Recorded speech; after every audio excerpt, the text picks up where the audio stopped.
మాసం కార్తీక పురాణం పారాయణంలో 28వ అధ్యాయం. అంబరీష కృత సుదర్శన స్తుతి. అంబరీషుడు ఇట్లు పలికెను: ఓ సుదర్శన చక్రమా, ఆగు ఆగు, నీకు నమస్కారము. ఈతడు బ్రాహ్మణుడు, ఇతనిని చంపుట తగదు. నీకు వధతో కూడిన ఆహారము కావలనన్నా నా శరీరము ఇచ్చెదను. ఈ బ్రాహ్మణుని విడువుము, లేని ఎడల నాతో యుద్ధము చేయము. నీవు హరి యొక్క ఆయుధము గనుక నాకు దైవము అయితివి. అయినప్పటికీ నీతో యుద్ధము చేయుదును కానీ నిన్ను బ్రతిమాలుట లేదు. క్షత్రియునకు బ్రహ్మ యుద్ధమును విధించెను కానీ యాచనను విధించలేదు. అయినను నీవు నాకు దేవతవు కనుక యాచించవచ్చును. ఓ సుదర్శన చక్రమా, నీవు సమస్త భూతములకు అజేయుడవు. ఈ మాట నాకు తెలియను గాని అయినను నా బహుబలమును చూడుము. విశ్వాది దేవతలందరూ నీ బలమును నా బలమును చూతురుగాక. నిన్నిప్పుడు భూమి యందు పడవైచెదను. అట్టి వ్యవస్థకు చెందక యాతనని విడువుము. నీకు జీవించియుండి హరిహస్తమందు నివసించు కోరిక ఉన్న ఎడల నన్ను పాలించుము. శరణాగతుడైన ఈ బ్రాహ్మణుని విడువుము. రాజు ఇట్లు స్తుతించగా సుదర్శన చక్రదేవత సంతోషించి రాజును పరీక్షించవలెనని తలంపులో కోపము ఉంచిన వాడి వలె నటించి ఇట్ల నేను సుదర్శనం ఇట్లు పలికినది: రాజా, నీకు తెలియనా, మధుకైటములను నేను చంపి తిని దేవతలకు జయించుటకు సఖ్యము కాని వారైన రాక్షసులను అనేకులను చంపి తిని అని నీకు తెలియదా? ఈ దుర్వాసన కోపముతో కూడిన ముఖమును చూచుటకు ఎవడైనాను సమర్థుడున్నాడా? ఇట్టి దుర్వాసనుడు శంకర బ్రహ్మల యొక్క తేజోధారి అయినను ఇప్పుడిట్లు అవస్థను నా వలన చెందును కదా.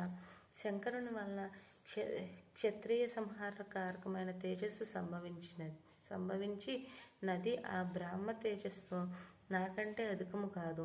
అదియు నా చేత అనేక పర్యాయములు అతిక్రమించబడినది.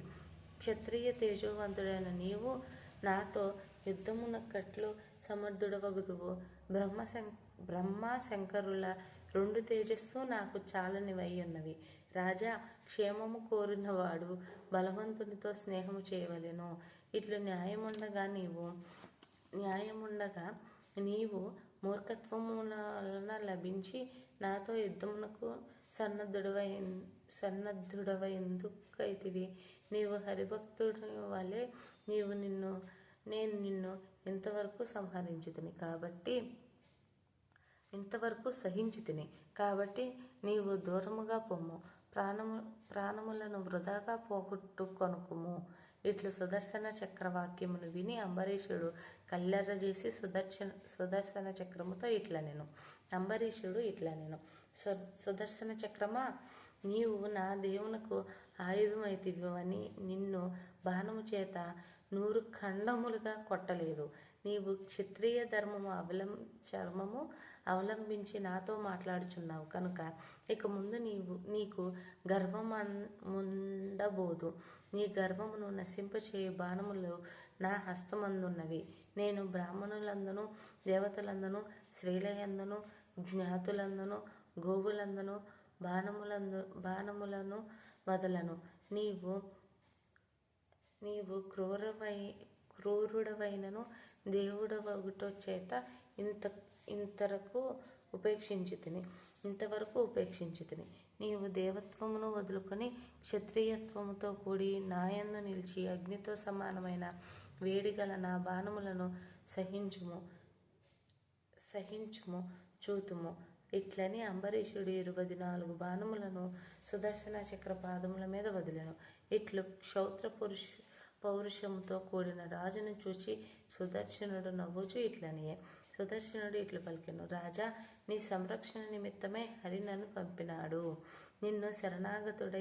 నిన్ను శరణాగతుడైన బ్రాహ్మణుని విడిచి తిని సుఖముగా నుండుము. ఇట్లు పలికి ధనుర్బాణములతో కూడియున్న రాజును కౌగిలించుకుని భూమి యందు పడి నమస్కారము చేసెను.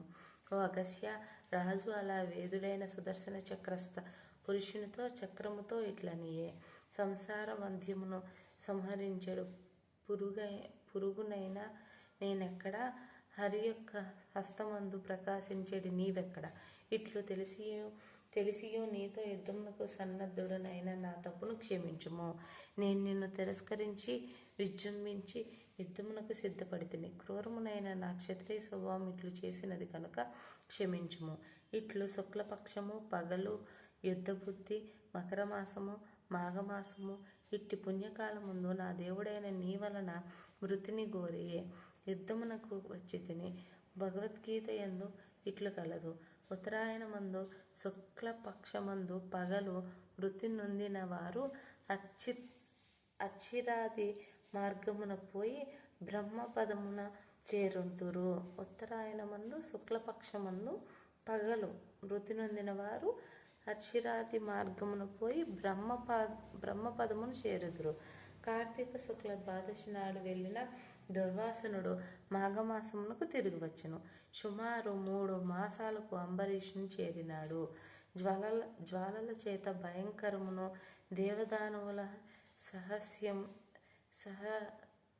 సహస్యమును 100 మెరుపుల కంటే అధికమైన కాంతి కలిగితో అయిన నిరూపమును గవ్వతో సమానుడగు నేనెట్లు సైంతును. సహస్రాగ్నియుతమైన రవిబింబము వలె సహస్రారములను ధరించినటువంటి సమస్త సంహారకరమగునటువంటి నీ రూపముతో యుద్ధము చేయు నేనెట్లు శక్తుడనగుదును. కోరికలతో కూడి భయంకరము దశదిక్కులందు అగ్నులను బయటికి చిమ్ముచున్నటువంటి నీ యొక్క దంతపు దెబ్బను దేవుడు గాని, రాక్షసుడు గాని, దేవేంద్రుడు గాని, రాక్షసాధిపతులు గాని, ఇంకెవ్వడు గాని సహించగలడు. మెరుపులను, సూర్యుని కిరణజాలములను మెత్తము వలె భయంకర కారణములు ధరించి వచ్చినను ఏ తేజస్సును తిరస్కరించలేవు. విష్ణు భయంకరకమైన నిన్ను ఆశ్రయించి మూడు లోకములను పాలించుచున్నాడు. నీతో విరోధించిన ఎడల దేవతలు గాని, దానవులు గాని, అన్యులు గాని నిన్ను జయించలేరు. దైత్యులను చంపు దానవు భక్తులను పరిపాలించున్నావు. విష్ణువు యొక్క కాంతి చేత ప్రకాశించు దానవు ప్రాణగమన కష్టమును హరించు దానవు ఆగు నీకు నమస్కారములు.